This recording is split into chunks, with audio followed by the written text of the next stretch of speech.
आज हम इटली का सेकेंड पार्ट पढ़ेंगे। इटली का एकीकरण फर्स्ट पार्ट कल करवाया था, आज इसका फोर्थ करते हैं। तो इटली का एकीकरण को मैंने आपने कुछ व्यक्तियों का नाम बताया था, जैसे मेदिनी था, कापूर था और गेरिबाल्डी। इन्होंने सबने मिलकर ही इटली का एकीकरण किया। अगला जो चरण हम देखेंगे आज सेकेंड पार्ट में, इसमें मुख्य रूप से तीन है, कापूर है, गेरिबाल्डी है और विक्टर है, जो सार्डिनिया का शासक है। इनके ही इर्द गिर्द घूमेगी हमारी कहानी अगले 3 चरणों में जो पूर्ण होगा। मैंने आपको बताया था कि सबसे ज्यादा इसमें योगदान कापूर का रहता है। कापूर क्या करता है, जो क्रेमिया युद्ध होता है उसमें ये जो सहायता देता है जिसको, वो विजय प्राप्त करता है।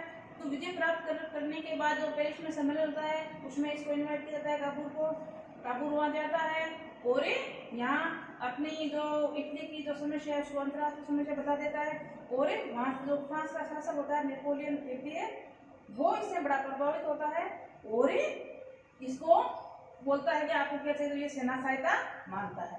अब क्या होता है, एक मेजिनी जो आपको मैंने पहले बताया था जिसने यंग इटली की स्थापना की थी, उसका एक शिष्य होता है। वो क्या करता है, नेपोलियन तृतीय पर हमला करता है मारने के इरादे से।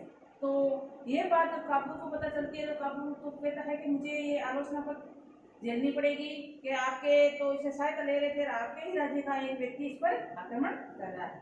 तो ये आलोचना में कार्य हो गया। फिर क्या होता है, जो नेपोलियन तृतीय है वो सार्डिनिया के पास में, जहाँ का शासक कौन है, विक्टर है, तो सार्डिनिया के पास में छुट्टियां मनाने के लिए आता है। जब ये बात काबूल को पता चलती है कि सार्डिनिया के पास में ये नेपोलियन तृतीय छुट्टियां मनाने के लिए आया है, तो उसके पास से जाता है या उसके करीब जाता है और उससे वार्ता करता है।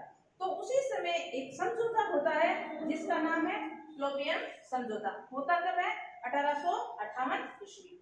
इस समझौते के अंदर क्या बातें की जाती है, जो काबुल और नेपोलियन तृतीय के बीच में होता है, तो नेपोलियन तृतीय को काबुल बोलता है कि आप हमें 2 लाख सैनिक दे दीजिए सहायता के लिए। 2 लाख सैनिक देने हैं और जो ऑस्ट्रेलिया के कब्जे में है, वेनेशिया है, लवार्डी है, परमा है, मेडेना है, टस्कनी है, ये सारे उसके कब्जे में है, तो उसको हमें जीतना है। तो ये बात होती है। फिर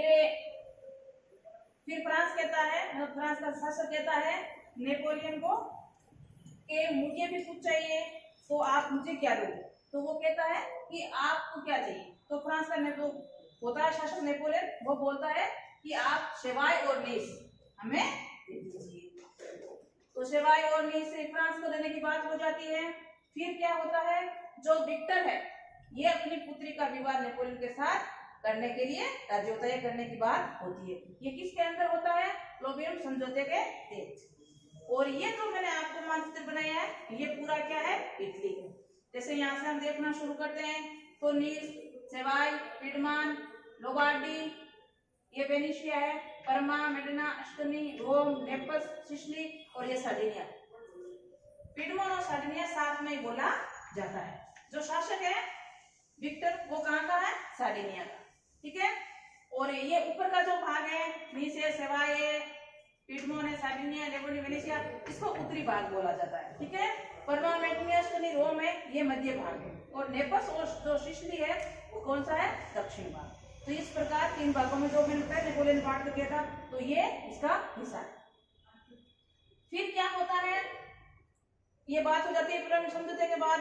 अब काबूल चाहता है कि जल्दी से जल्दी ऑस्ट्रेलिया के साथ हमारा युद्ध हो, इसलिए ऑस्ट्रेलिया को भड़काने के लिए, ऑस्ट्रिया को भड़काने के लिए उसके कुछ क्षेत्रों पर ये आक्रमण करता है काबूल। इससे ऑस्ट्रिया का शासक है वो भड़कता है और उस पर आक्रमण करता है। इसी की फिराक में था काबूल। जैसे ही आक्रमण होता है तो उसकी सहायता कौन करता है, फ्रांस। जो बात की हुई थी फ्रांस का नेपोलियन जो बोनापार्ट था उसकी सहायता करता है, जिससे युद्ध के समय लोबार्डी प्राप्त कर लिया जाता है।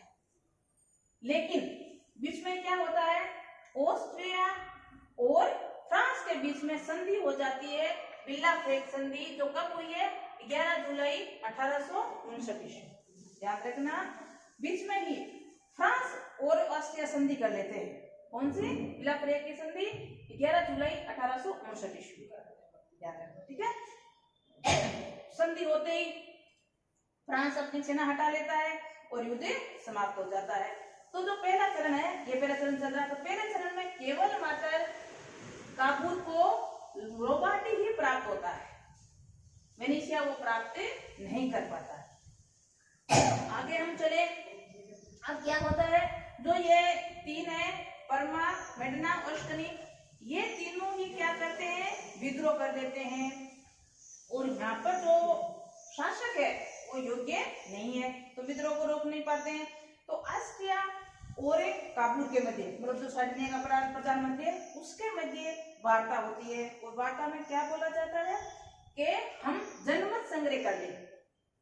जनमत संग्रह से तात्पर्य कि जनता की राय ले ले कि जनता क्या चाहती है। तो जनमत संग्रह होता है तीनों के बीच में, और तीनों ही क्या चाहते हैं कि हम सभी को पिडमोन और सार्डिनिया के साथ ही मिलना है, ना कि ऑस्ट्रेलिया के कब्जे में रहना है।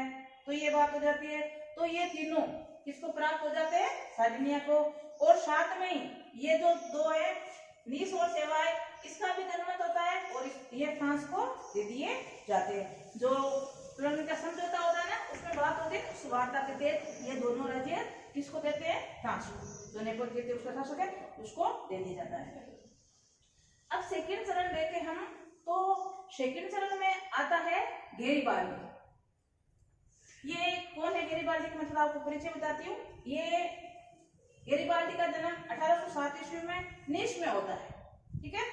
और ये इसके पिता हैं, वो इसको अच्छी शिक्षा दिलवाना चाहते थे, लेकिन इसकी रुचि नहीं होने के कारण ये केवल मात्र इतना ही पढ़ पाता है जितना किताब आसानी से पढ़ ले। और ये जो मेजिनी था, जिसने यंग इटली की स्थापना की थी, मेजिनी के यंग इटली के समय उसके साथ में रहा है और उसको अपना गुरु के समान मानता था, उसके आदर्शों पर ये चलता था। तो इसने कई बार विद्रोह भी किए, जिसमें पकड़ा भी गया, जेल भी गया, और फिर अंत में उसको मृत्यु दंड देते हैं। तो जैसे मृत्यु दंड की घोषणा होती है, दक्षिण अमेरिका भागकर चला जाता है और वहां रहकर वहां एक लाल कुर्ती संगठन स्थापना करता है। और फिर ये 1854 में वापस आता है। कहाँ आता है, इटली के अंदर। 1854 में जब इटली के अंदर आता है, तो आते ही क्या कहता है कि वेनेशिया और रोम पर कब्जा कर लेते हैं। तो ये बात जैसे काबुल को पता चलती है, तो काबुल सोचता है अगर सीधे ही हम वेनेशिया और रोम पर आक्रमण करेंगे तो प्राप्त नहीं कर पाएंगे। कारण क्या है, क्योंकि वेनेशिया पर किसका अधिकार है, ऑस्ट्रिया का, जो शक्तिशाली है। और दूसरा यहाँ रोम में किसका राज होता है, पोप का राज था, ध्यान में रखना। तो पोप को किससे सहायता मिलती थी, फ्रांस से, ध्यान रखना। तो पोप को फ्रांस से सहायता मिल रही थी, तो यहाँ फ्रांस में शक्तिशाली था। तो ये नहीं चाहता कि फ्रांस को नाराज कर दूं, नेपोलियन को आगे काम आने वाला था वो। इसीलिए उसने क्या कहा, गेरिबाल्डी को काबुल ने समझाया, क्योंकि राष्ट्रवादी भावना थी इसमें, कुट भरी हुई थी। तो पहले तो ये समझा नहीं, क्योंकि उसने कहा कि मेरा जो जन्म स्थान है नीस, वो भी आपने फ्रांस को दे दिया, ये सारी बातें हुई, ठीक है। फिर बाद में ये राष्ट्रवाद की भावना को जागृत किया, उसके प्रति बताया, तो ये बात के लिए राजी हो गया, मतलब मान गया कि चलो ठीक है, मैं देश के लिए ये करने के लिए तैयार। तो विक्टर कहता है कि आप ऐसा कीजिए, नेपर और सिसिली को जीत दीजिए। लोबार्डी प्राप्त हो ही गया, परमा, मेडिना, स्टनी जन्म संग्रह से प्राप्त हो गया। तो ये क्या, नेपर्स और सिसिली जो दक्षिण के हैं, इनको आप जीत लिए। तो जो गेरिबाल्डी है वो किस पर आक्रमण करने के लिए जाता है, नेपल्स पर। अपना जो मैंने बताया लाल कुर्ती संगठन बना हुआ है, 1000 व्यक्तियों को लेकर नेपल्स पर आक्रमण करता है। और नेपल्स में जो शासक है, कौन शासक है, दक्षिणी, वो फ्रांस के हैं, वो रिश्तेदार, वो ज्यादा योग्य नहीं है, तो वहां आक्रमण करता है और नेपल्स और सिसिली को प्राप्त कर लेता है। जैसे ही नेपल्स और सिसिली को प्राप्त करता है कौन, गेरिबाल्डी, तो मैंने आपको बताया कि मेजिनी और गेरिबाल्डी के दोनों के विचार एक थे, वो गणतंत्रात्मक करते थे, लेकिन काबुल राष्ट्रतंत्रात्मक। तो यहाँ गेरिबाल्डी क्या कहता है कि हमें सार्डिनिया के साथ नहीं मिलना है, हम दो राज्यों के साथ गणतंत्रात्मक यही राज्य स्थापित करेंगे। ये बात जब काबूल को पता चलती है तो काबूल किसको कहता है? फ्रांस को, क्योंकि यहाँ फ्रांस का ही कुछ इस तरह का शासक था। तो फ्रांस को बोलता है कि पता नहीं कौन व्यक्ति आकर आपके 2 राज्यों पर कब्जा कर लिया है, तो आप अगर चाहो, आप अगर मुझे कहो तो मैं उसको वहां से हटा दूं, लेकिन आपको क्या करना है, जैसे ही मैं यहाँ से सेना लाऊं, मान लीजिए यहाँ से सेना लेकर आता है ऐसे, तो रोम मुझे ना रोक ले, तो आप रोम को बता देना कि यहाँ आप पर आक्रमण नहीं करेगा, ये कहाँ जा रहा है, आगे इधर जा रहा है, ये काम आपको करना है। फ्रांस ने कहा ठीक है। तो ये जैसे यहाँ से सेना लेकर इधर चलता है नेपल्स और सिसिली की तरफ, जहाँ गैरिबाल्डी था, तो गैरिबाल्डी बीच में सामने आता है, बोलता है कि हमें एक ही रहना है, हमारा यहाँ अलग से राज्य स्थापित नहीं करेंगे। तो नेपल्स और सिसिली भी इसके साथ मिल जाते हैं, ठीक है, के साथ। तो अब दूसरा चरण यहाँ पूर्ण होता है। अब तीसरा चरण आता है। तीसरे चरण में कौन बचा? एक तो बच गया वेनेशिया, दूसरा बच गया रोम। ये तो सारे हो ही गए, ये नीचे उसको दे दिया, लेवार्ड पहले हो गया था, ये दोनों इसने गैरिबाल्डी प्राप्त कर लिए, तो 2 बचे हैं, एक तो रोम बचा है, एक है वेनेशिया बचा है। ये दोनों कैसे प्राप्त होंगे? अब एक दुखद घटना और होती है। 1861 ईस्वी में काबूल की मृत्यु हो जाती है, कम ही समय में हो जाती है, क्योंकि ये कहते हैं कि दिन रात इटली को एक करने के लिए लगा रहता है, ना समय पर खाना ना सोना, कुछ कार्य नहीं करता, इस कारण इसका स्वास्थ्य गिर जाता है, बीमार हो जाता है और इसकी मृत्यु हो जाती है। अब मृत्यु होने के बाद अगली सत्ता कौन संभालता है? विक्टर, ये आता है। तो विक्टर क्या करता है? एक पर्सा के साथ समझौता करता है। मैंने आपको बताया पर्सा ऑस्ट्रिया के साथ युद्ध होता है, किसके समय? जो हमने जर्मनी के युद्ध में पढ़ा था तब। तो वहां युद्ध में पर्सा को सहायता देता है ये विक्टर, जो सार्डिनिया का शासक है, वो उसको सहायता देता है और बदले में क्या कहता है कि आपको सहायता के बदले में अगर आपने ऑस्ट्रेलिया पर विजय प्राप्त कर ली तो वेनेशिया मुझे देना पड़ेगा, ये बात होती है। और आपको पता ही है वहां पर्सा की विजय होती है, तो पर्सा वेनेशिया किसको दे देता है? सार्डिनिया के शासक विक्टर। तो ये वेनेशिया प्राप्त हो गया। अब लास्ट एक बचा है जिसका नाम है रोम, और रोम पर किसका अधिकार है? पोप का।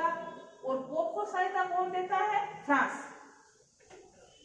इसका फ्रांस को सपोर्ट होता है, ध्यान में रखना, ठीक है ना, पोप को। तो फ्रांस, अब क्या होता है जर्मनी के एकीकरण में? तीसरा जो चरण था वो फ्रांस और पर्सा के साथ में युद्ध था, और उसी समय ये चल रहा है, दोनों का लगभग साथ आती है।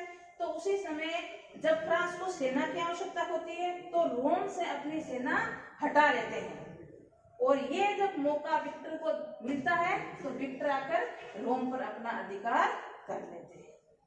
तो ये तीसरे चरण में 2 प्राप्त हो गए, वेनेशिया प्राप्त हो गया और एक रोम प्राप्त हो गया। रोम का एक छोटा सा राज्य है, वहां पर पोप का अधीन छोड़ा गया है, और आज भी वहां पोप ही राज करता है, पोप का शासन चलता है, क्योंकि ये जनता को आघात ना लगे, जनता की भावना को देखते हुए वहां एक राज्य पोप को दे दिया गया था। और जो इटली है उसकी राजधानी क्या बनाई गई? रोम रखी गई है, ठीक है। तो इस प्रकार इटली का एकीकरण पूर्ण होता है तीनों चरणों में। जैसे पहले चरण में आपको मैंने बताया लोबार्डी प्राप्त हुआ, ठीक है, और सेकेंडली बीच में तीनों जन्म संग्रह के द्वारा प्राप्त होते हैं। ये जन्म संग्रह के द्वारा दोनों किसको प्राप्त हो जाते हैं? फ्रांस को दे देते हैं। फिर तीसरे चरण में देखें तो गैरिबाल्डी आता है, नेपोलियन और सिसिली को प्राप्त करता है, और फिर थर्ड चरण आता है जिसमें वेनेशिया और रोम विक्टर प्राप्त करता है। तो ये तीनों का योगदान है, काबूल और गैरिबाल्डी और विक्टर, तीनों का इटली के एकीकरण में मुख्य रूप से ये योगदान है। आज के लिए इतना ही, नमस्कार।